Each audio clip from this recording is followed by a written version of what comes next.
ஆண்டவராய் இயேசு கிறிஸ்து நாமத்தில் உங்களுக்கு என்ற அன்பின் வாழ்த்துக்கள். உங்கள் சிந்தனைக்கு என்கிற தலைப்பில் இன்றைக்கு நாம் தியானிக்கக்கூடிய தலைப்பு என்பது மிகவும் முக்கியமான ஒரு தலைப்பு. இதை பற்றி ஒவ்வொரு விசுவாசிகளும் சற்று விவரமாக அறிந்திருக்க வேண்டியது அவசியம். தலைப்பு என்னவென்றால், பைபிள் என்று சொல்லக்கூடிய இந்த புத்தகம் என்பது தேவனுடைய வார்த்தையா, அல்லது இந்த பைபிள்ல தேவனுடைய வார்த்தைகளும் இருக்கிறதா? இது முழுக்க முழுக்க தேவனுடைய வார்த்தைகளாக கருத வேண்டுமா, அல்லது இந்த 66 புத்தகத்தில் மனிதனுடைய வார்த்தைகளும் மனிதனுடைய சத்தங்களும் காணப்படுகின்றதா? Whether the Bible is the word of God or it contains the word of God. இதுதான் இன்றைய நாளினுடைய முக்கிய தலைப்பு. இந்த சத்தியத்தை ஒவ்வொருவரும் தெளிவாக புரிந்து கொள்ள வேண்டும். ஏனென்றால் இதுதான் நம்முடைய அடிப்படையான கோட்பாடுகளில் ஒன்று. Bible is the word of God. இதுதான் நம்முடைய அடிப்படை சத்தியம், விசுவாசம். இதை எப்படி நாம் உறுதிப்படுத்த முடியும், அதை குறித்து இப்பொழுது பார்க்கலாம். ஏனென்றால் வேதத்தில் தேவன் சொல்லிய வார்த்தைகளும் உண்டு, தேவ மனிதர்கள் பேசிய வார்த்தைகளும் உண்டு, தேவ மனிதர்கள் நல்ல மனிதர்கள் சொல்லக்கூடிய வார்த்தைகளும் உண்டு, சாத்தானுடைய சத்தங்களும் வார்த்தைகளும் உண்டு, தேவனை நம்பாதவர்கள், தேவன் மீது நம்பிக்கை வைக்காதவர்களும் சொல்லக்கூடிய வார்த்தைகளும் காணப்படுகிறது. இவைகள் அனைத்தும் தேவனுடைய வார்த்தைகளாக நாம் ஏன் கருத வேண்டும், எதற்காக கருத வேண்டும் என்பதுதான் இந்த நாளினுடைய முக்கியமான தலைப்பு. இந்த தேவனை அறியாத மனிதனுடைய வார்த்தைகளும் சாத்தானுடைய வார்த்தைகளையும் எப்படி நாம் தேவனுடைய வார்த்தைகளாக கருத முடியும் என்பவர்களுக்கு இன்றைக்கு ஒரு தெளிவான பதிலை பெற்றுக்கொள்ளலாம். ஒரு சப்ஜெக்டை நான் பேசுவதற்கு முன்பாக அந்த தலைப்பை குறித்து வேதம் என்ன சொல்கிறது என்பதை பார்க்க வேண்டும். வேதம் என்பது என்ன என்பதை குறித்து வேதமே அதற்கு பதில் சொல்கிறது. 2 தீமோத்தேயு 3:16 படிக்க. பரிசுத்த வேத எழுத்துக்களை நீ சிறு வயது முதல் அறிந்தவன் என்று உனக்கு தெரியும். வேத வாக்கியங்கள் எல்லாம் தேவ ஆவியினால் அருளப்பட்டிருக்கிறது. தேவனுடைய மனுஷன் தேறினவனாகவும் எந்த நற்கிரியை செய்ய தகுதியுள்ளவனாகவும் இருக்கும்படியாக அவைகள் உபதேசத்துக்கும், கடிந்து கொள்ளுதலுக்கும், சீர்திருத்தலுக்கும், நீதியை படிப்பித்தலுக்கும் பிரயோஜனம் உள்ளவைகளாய் இருக்கிறது. இதுல தெளிவாக இருக்கிறது. வேத வாக்கியங்கள் எல்லாம் தேவ ஆவியினால் அருளப்பட்டிருக்கிறது. வேத வாக்கியங்கள் எல்லாம் அப்படி என்றால் ஆதியாகமம் முதல் வெளிப்படுத்த விசேஷம் வரை சொல்லப்பட்ட அத்தனை வார்த்தைகளும் தேவ ஆவியினால் அருளப்பட்டிருக்கிறது. அது சாத்தான் பேசிய வார்த்தைகளாயிருந்தாலும், தேவனை அறியாத மனிதர்கள் பேசிய வார்த்தைகளாயிருந்தாலும், அவைகள் எல்லாம் தேவன் அங்கீகரித்து எழுதி வைத்திருக்கிறார். 2 பேதுரு 1:20-21. வேதத்தில் உள்ள எந்த தீர்க்க தரிசனமும் சுய தோற்றமான பொருளை உடையதாயிராதென்று நீங்கள் முந்தி அறிய வேண்டியது. தீர்க்க தரிசனமானது ஒரு காலத்திலும் மனுஷருடைய சித்தத்தினால் உண்டாகவில்லை. தேவனுடைய பரிசுத்த மனுஷர்கள் பரிசுத்த ஆவியினாலே ஏவப்பட்டு பேசினார்கள். வேதத்தில் உள்ள எந்த தீர்க்க தரிசனமும் சுய தோற்றமான பொருளை உடையதாயிராது. அது தேவனுடைய பரிசுத்த மனிதர்கள் பரிசுத்த ஆவியினால் பேசப்பட்ட வார்த்தைகள். பேதுருவாவது பவுலாவது யாராவது ஒரு கடிதம் எழுதினால் அது அவருடைய சொந்த மூளையினால் எழுதப்பட்ட வார்த்தைகளாக எடுத்துக்கொள்ளக்கூடாது. அவர்கள் தேவ ஆவியினால் ஏவப்பட்டு உந்தப்பட்டு தேவனுடைய வார்த்தைகளை எழுதிதான் எடுத்துக்கொள்ள வேண்டும். அப்படி என்றால் மனிதன் எழுதின வார்த்தைகளாக காணப்பட்டாலும் அந்த வார்த்தைகளை தேவன் அங்கீகரித்து அவர் உள்ளத்தில் பரிசுத்தாவின் ஊற்றப்பட்டு அதனுடைய அடிப்படையில் எழுதப்பட்ட வார்த்தை. எனவே அவைகள் தேவனுடைய வார்த்தைகளாக கருதப்பட வேண்டும் என்பதற்கு இந்த பேதுருடைய ஒரு வார்த்தை நமக்கு போதுமானதாக இருக்கிறது. அடுத்தபடியாக பார்க்கும்போது நம்முடைய ஆண்டவராய் இயேசு கிறிஸ்து இதை குறித்து என்ன சொல்லியிருக்கிறார்? மத்தேயு 5:18 இதை குறித்து பார்க்கலாம். அது என்ன சொல்லப்பட்டிருக்கின்றால், வானமும் பூமியும் ஒளிந்து போகும், வேதத்தில் உள்ள ஒரு சிறு எழுத்தோ ஒரு புள்ளியோ அழிந்து போகாது. ஒரு டாட்டு கூட அதனுடைய மகிமையை அதனுடைய வல்லமை இழக்காது, அது அழிந்து போகாது என்று வேதத்தினுடைய அத்தனை வார்த்தைகளையும் குறித்து அவர் ஒரு அத்தாரிட்டியோடு அவர் ஆண்டவராய் இயேசு கிறிஸ்து சொல்லியிருக்கிறார். இந்த 3 வார்த்தைகளை வைத்து இணைத்து பார்க்கும் பொழுது நாம் பின்பற்றுகிற, நாம் படிக்கிற இந்த 66 புத்தகங்கள் அனைத்தும் தேவனுடைய வார்த்தைகளாக கருத வேண்டும். அதில் மனிதனுடைய வார்த்தைகள் காணப்பட்டாலும் பிசாசுன வார்த்தைகள் காணப்பட்டாலும் அவைகளையும் நாம் தேவனுடைய வார்த்தைகளாக எடுத்துக்கொள்ள வேண்டும் என்பதுதான் பொதுவான நீதி. இதை எப்படி நாம் உறுதிப்படுத்திக் கொள்ள வேண்டும்? இதை பற்றி சற்று ஆழமாக தியானிக்கலாம். அதாவது பரிசுத்த மனிதர்கள் ஆவியினால் ஏவப்பட்டு உந்தப்பட்டு அவர் தேவனுடைய வார்த்தைகளை பேசியிருக்கும் பொழுது அது தேவனுடைய வார்த்தைகளாக தான் எடுத்துக்கொள்ள வேண்டும். தவிர அது மனித சத்தத்தை கொண்டிருக்கிற வார்த்தைகளாக, மனிதனுடைய வார்த்தைகளும் கொண்டதாக நாம் எடுத்துக்கொள்ளக்கூடாது. அவை அனைத்தும் 66 புத்தகங்களும் தேவனுடைய வார்த்தைகளாக எடுத்துக்கொள்ள வேண்டும் என்றுதான் நன்கு கற்றிருந்த வேத அறிஞர்கள் சொல்கிறார்கள். இதை குறித்து நாம் சற்று விவரமாக, ஏன் அதை தேவனுடைய வார்த்தைகளாக ஏற்றுக்கொள்ள வேண்டும், ஏன் மனித சத்தத்தை தேவனுடைய வார்த்தைகளாக அங்கீகரிக்க வேண்டும் என்பதை குறித்து இப்பொழுது சற்று சுருக்கமாக பார்க்கலாம்.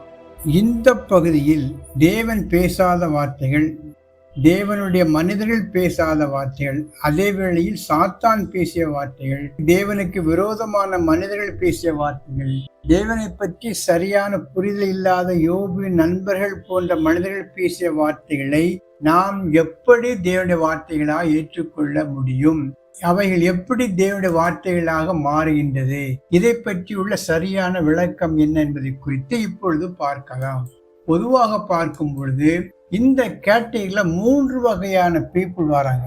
ஒன்று என்னன்னா சாத்தான், அடுத்தது கடவுளுக்கு விரோதமான மனிதர்கள், பார்வோன், கோலியாத், பரிசேயர் போன்றவர்கள். மூன்றாவது சரியான இறையலை புரிந்து கொள்ளாமல் தேவனை பற்றியுள்ள புரிதல் இல்லாத யோபுவின் நண்பர்கள் பேசிய வார்த்தைகள். இப்படி பல வகையான கேட்டகரி இதில் இருக்கு. குறிப்பா பார்ப்போம் என்றால், சாத்தான் சொன்ன வார்த்தைகள்ல மிக முக்கியமான வார்த்தைகள் ஏவாளை பார்த்து நீங்கள் சாகவே மாட்டீர்கள் என்று அவன் சொன்ன பொய். அப்புறம் யோபுவை குறித்து சாத்தான் கூறிய குற்றச்சாட்டுகள். இப்படி பலவிதமான சாத்தான் பேசிய வார்த்தைகள் எல்லாம் வேதத்தில் குறிப்பிடப்பட்டுள்ளது. அவைகளெல்லாம் தேவனுடைய வார்த்தைகளா என்று நமக்கு கேட்க தோன்றும்.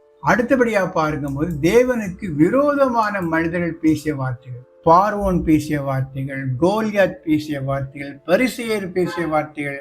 குறிப்பாக பார்வோன் சொன்ன வார்த்தைகள் யாத்ராமா 5:2, கோலியாத் சொன்ன வார்த்தைகள் 1 சாமுவேல் 17:43-44.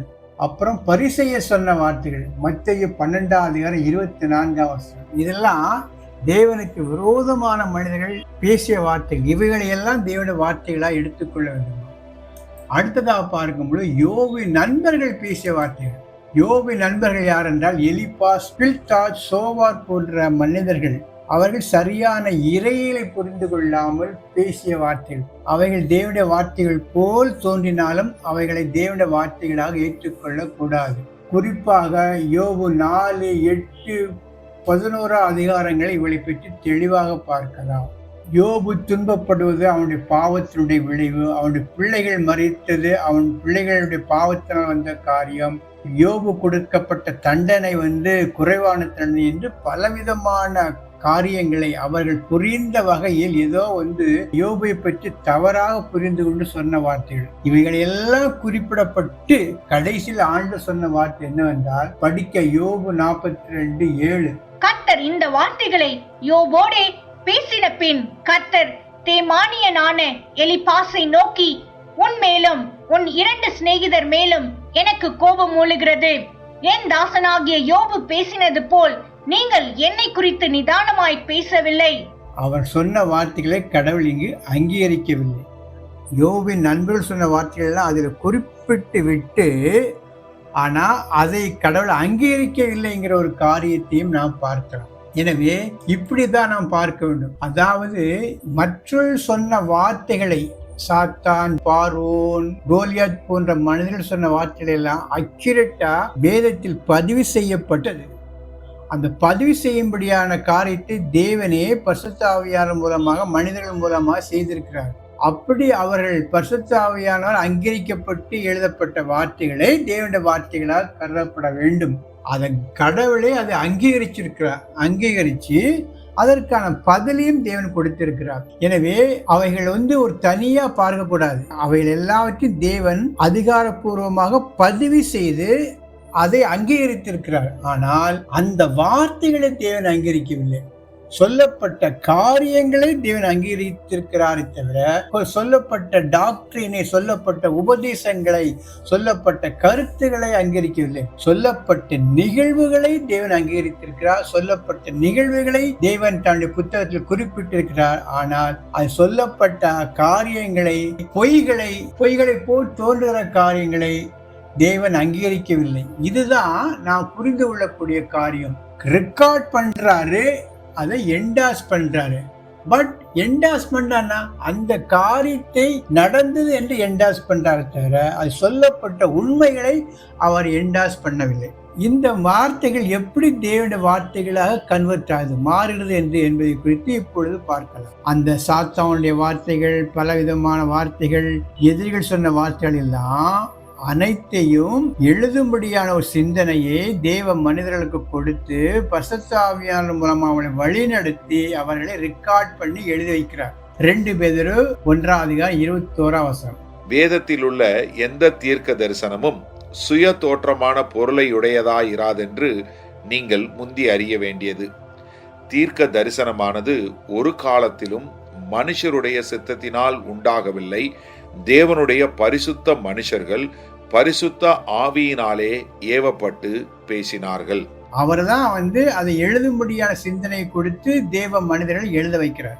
ஏன் எழுத வைக்கிறார்? நமக்கு போதனை கொடுக்கவும், நம்மை கடிந்து கொள்ளவும், சரியான பாதையில் நடத்தவும், அந்த தவறான காரியங்களை எழுத வைத்து நம்மை வழி நடத்துகிறார். 2 தீமோத்தேயு 3:16-17.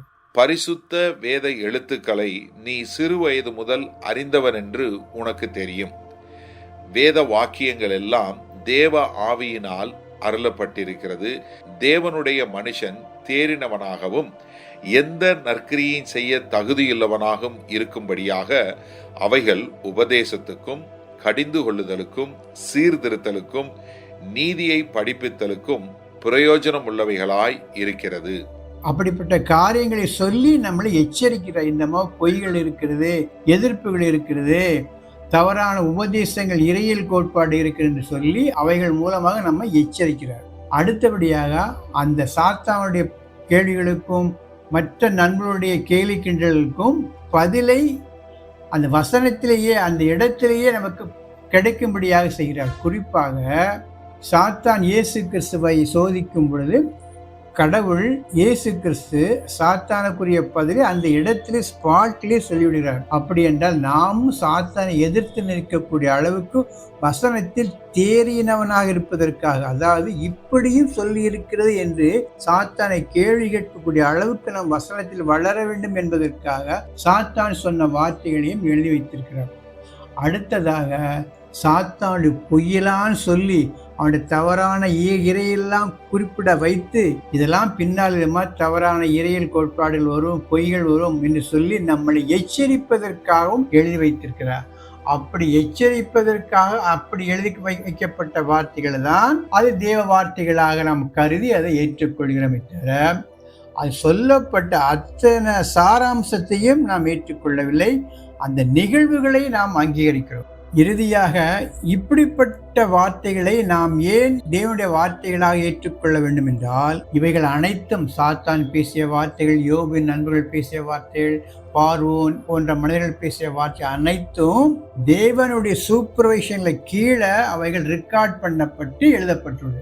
Under the supervision of the Holy Spirit with the help of godly man it was written. அதனால தான் நாம் அந்த காரியத்தை, அந்த எழுத்துக்களை தேவனுடைய வார்த்தைகளாக ஏற்றுக்கொள்ள வேண்டும்.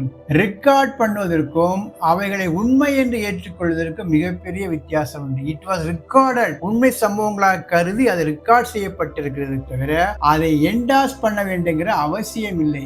அதனால்தான் பிற மனிதர்கள் தேவனுக்கு விரோதமாக பேசிய மனுடைய வார்த்தைகளை நாம் தேவனுடைய வார்த்தைகளாக அங்கீகரிப்பதற்கு இதுதான் காரணம். எனவே நாம் ஏற்றுக்கொண்டபடியே வேதம் என்பது தேவனுடைய வார்த்தை. Bible is the word of God. அதே நேரத்தில் வேதத்தில் தேவனுடைய வார்த்தைகளும் இருக்கிறது என்கிற கூற்று தவறான கூற்று. வேதம் என்பதே தேவனுடைய வார்த்தை தான். இதில் நாம் உறுதியா இருக்க கடவும்.